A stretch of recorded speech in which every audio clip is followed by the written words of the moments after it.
I've discovered 10 hidden cross-pack features in Enchanted by Nature that most players have completely overlooked. Enchanted by Nature dropped on the 10th of July 2025 and Simmers have been obsessed. From fairies to updated plant sims, a beautiful new world, and tons of new gameplay, this pack truly offers something for everyone. But what kind of cross-pack gameplay does this new DLC offer in other worlds? Today, I'm going to answer that question by giving you a bunch of challenges designed to encourage you to explore it all. So load up The Sims 4 and let's get simming. One of the major new features in Enchanted by Nature is the natural living skill. You can develop this skill by sleeping on the ground, foraging for food, and bathing in open waters. What's great is that any world can be used to forage for items, and any wadeable body of water can fill your Sim's hygiene needs. So here are the best bathing spots, and I'm going to start with the most scenic ones. Sulani has crystal clear waters, perfect for screenshots in all neighborhoods. Brightchester opens convenient access at Gibbs Hill. Mount Komorabi's Wakaba provides mountain views while you bathe. Hinford on Bagley gives you multiple options across all neighborhoods. Tartosa's romantic waters span all neighborhoods.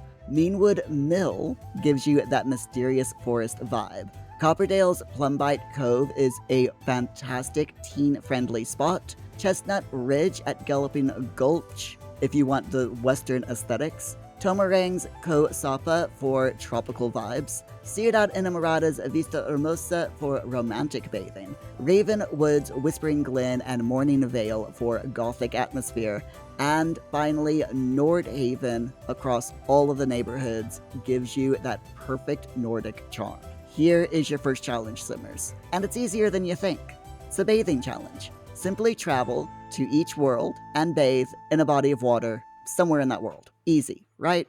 In a bit, I'm going to show you a teleportation shortcut that completely bypasses the most annoying and repetitive rabbit hole adventures. But first, are you ready for something more rewarding than the first challenge? Challenge number 2 will actually help you complete collections faster. Items found by foraging can vary depending on which world you're in. For example, if you forage in Granite Falls, your Sims are more likely to find basil and strawberry, and may even find herbs used for herbal remedies, which is a feature of The Sims 4 Cottage Living. Beyond consumables, your Sims may also discover crystals, flowers, MySim trophies, and other collectibles in-game. So the challenge is to complete any collection just by foraging.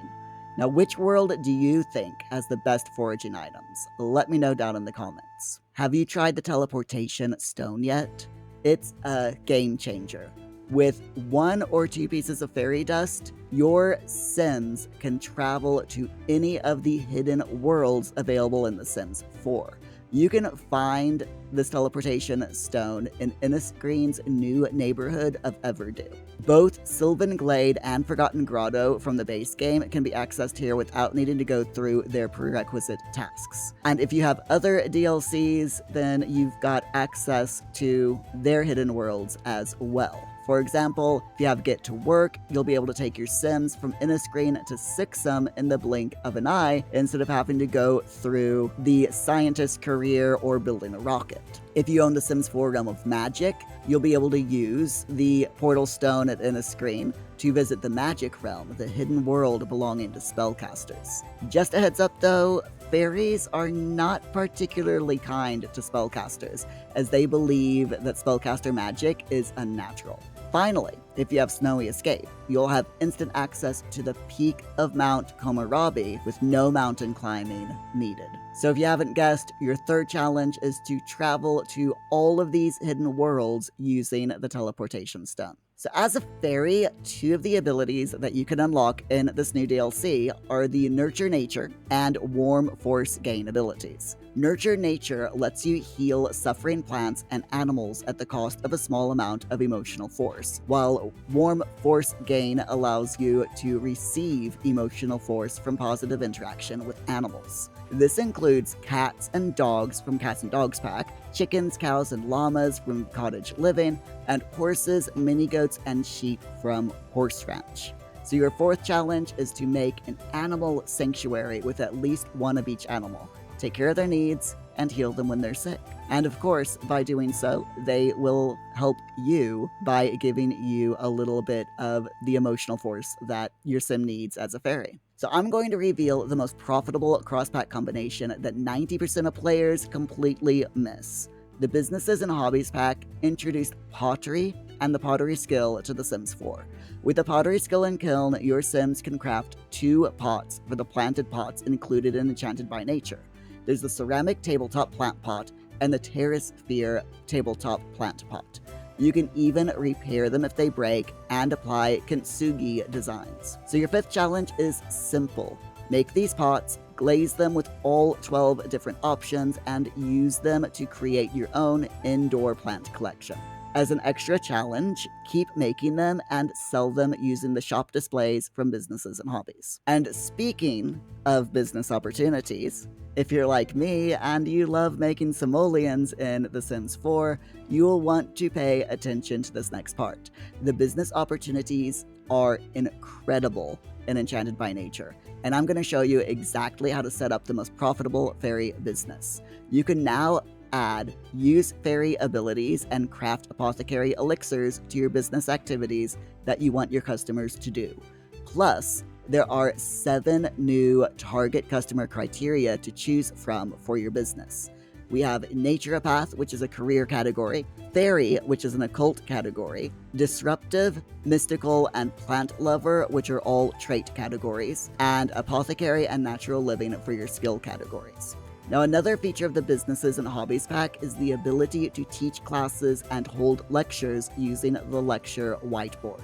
With Enchanted by Nature, your Sims will be able to teach both of the new skills using this board. So challenge number 6 is to create your own small business using these new business activities and customer criteria, and teach Sims either natural living or apothecary skill by holding classes. In Sims 4 Get Together, you can create clubs with individually chosen activities. Combined with Enchanted by Nature, your fairy Sims will be able to have a club just for them. There are 3 new club activities that you can either allow or forbid. They are craft apothecary elixirs, use fairy abilities, and use the natural living skill. Now, this 7th challenge is simple. Create a club for either fairies, apothecary Sims, or naturopath Sims, and meet up at least once a week. Bonus points if your Sim ends up meeting the Sim of their dreams during a club meeting. If you like the changing seasons, you'll be happy to hear that Inniskrin is fully compatible with the Sims 4 Seasons pack. Both the coast of Admore and Spruce Dairy have full seasonal changes, including snowy winters and hot summers.